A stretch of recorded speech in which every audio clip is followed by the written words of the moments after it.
జూబ్లీహిల్స్ లో కాంగ్రెస్ పార్టీ గెలిస్తేనే అభివృద్ధి సాధ్యమవుతుందన్నారు మంత్రి సీతక్క.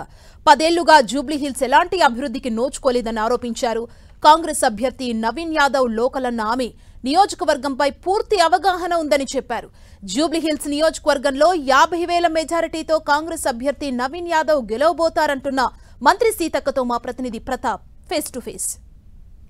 జూబ్లీహిల్స్ ఉప ఎన్నికకు ఈ రోజు సాయంత్రం 5 గంటలకు తెరబడనుంది. ప్రచారానికి సంబంధించి మంత్రులంతా కూడా విస్తృతంగా ప్రచారం చేస్తున్నారు. దీనికి సంబంధించి మనతో మాట్లాడేందుకు మంత్రి సీతక్క ఉన్నారు. సీతక్కకి ఇచ్చిన డివిజన్ బోరబడిన డివిజన్లో ఎలా ఉంది పరిస్థితి అనే దాని గురించి తెలుసుకుందాం.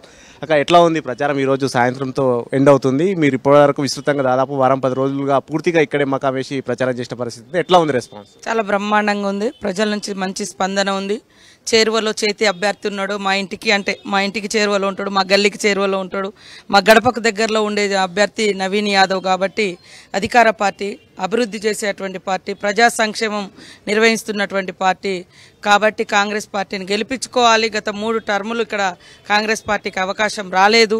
ఈ ఒక్కసారి అవకాశం ఇచ్చి మా యొక్క సంక్షేమాన్ని, మా యొక్క అభివృద్ధిని చేసుకోవాలని ప్రతి ఒక్క ఓటరు కోరుకుంటున్నటువంటి విషయము. మమ్మల్ని పిలిచి పెద్ద ఎత్తున జైన్ అవుతున్నారు పార్టీలోకి.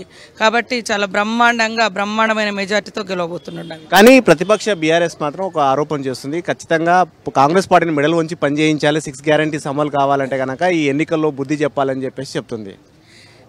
నువ్వు 10 ఏళ్ళు దోసుకున్నావు, దౌర్జన్యాలు చేసుకున్నారు, కబ్జాలు చేసిరు, అన్ని ఖతం చేసి పట్టించారు. కాబట్టి రాష్ట్రంలో అందరూ కూడా మిమ్మల్ని ఓడించారు. కానీ ఈ జూబ్లీహిల్స్లో గతంలో మీకు ఓటేస్తే కూడా ఏం జరగలేదనేది పక్క జిల్లాలలో, పక్క నియోజకవర్గాల్లో చూసిన తర్వాత కాంగ్రెస్ అభ్యర్థులు, కాంగ్రెస్ ఎమ్మెల్యేల కాడ ఏ రకమైనటువంటి అభివృద్ధి ఉంది, మరి బీఆర్ఎస్ను గత 10 ఏళ్ళు గెలిపిస్తే కూడా ఏం జరిగింది అనేది వాళ్ళకి స్పష్టంగా తెలిసింది. కాబట్టి ఈరోజు కాంగ్రెస్ తోటే సంక్షేమం ఉంది, కాంగ్రెస్ తోటే అభివృద్ధి ఉంది. కాంగ్రెస్ గెలిస్తేనే ఇళ్ళు వస్తున్నాయి, కాంగ్రెస్ గెలిస్తేనే సన్నబియ్యం వస్తుంది, కాంగ్రెస్ గెలిస్తేనే రేషన్ కార్డు వస్తుంది, కాంగ్రెస్ గెలిస్తేనే మహిళలకు ఆత్మగౌరవం ఉంది, వడ్డీ లేని రుణాలు వస్తున్నాయి, బస్ ఫ్రీ వస్తుంది, బస్కు ఓనర్లు అవుతున్నారు. అదేవిధంగా ఈ ఒక్క కాంగ్రెస్ గెలవడంతో ఈరోజు 70,000 మందికి ఉద్యోగాలు ఇచ్చినాం. అతి తక్కువ కాలంలో 10 ఏళ్లలో వాళ్ళు ఇచ్చింది 80,000 ఉద్యోగాలు అయితే మేము సంవత్సరంన్నర కాలంలోనే 70,000 ఉద్యోగాలు ఇచ్చినాం. ఈరోజు ఇక్కడికి వచ్చి నంగనాచి మాటలు మాట్లాడుతున్నారు కేటీఆర్. ఆ ఎక్కడ డ్రైనేజీలు పొంగి పొర్లుతున్నాయి, ఏం చేసినావయ్యా నువ్వు?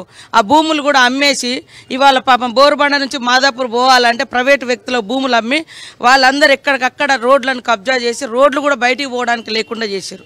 అలాంటివన్నీ కూడా ప్రజలు అర్థమవుతుంది. వాళ్ళు ఒక సవాల్ విసురుతున్నారు. మా 10 ఏళ్ల పరిపాలనలకు, మీ 2 ఏళ్ల పరిపాలనలకు ఈ ఎన్నికను ఒక రెఫరెండంగా చూద్దామా, రెఫరెండంగా తీసుకుందామా, ఈ రెఫరెండానికి సీఎం ఎందుకు ముందుకు రావట్లేదు అనేది వాళ్ళ అన్నీ గదే అంటున్న ఫ్రస్ట్రేషన్లు ఉన్నారు. ఈరోజు నీకు దమ్ముంటే నేను ఈ అభివృద్ధి చేసినాను ఎందుకు చెప్పుకుంటలేవు? ఆమెను తీసుకొచ్చి ఏడిపించి ఓట్లు అడుగుతున్నారు. కాబట్టి అది మీరు ఏడుపు ముంగడబెట్టి ఆడవాళ్ళని ముంగడబెట్టి ఓట్లు అడుగుతున్నారు.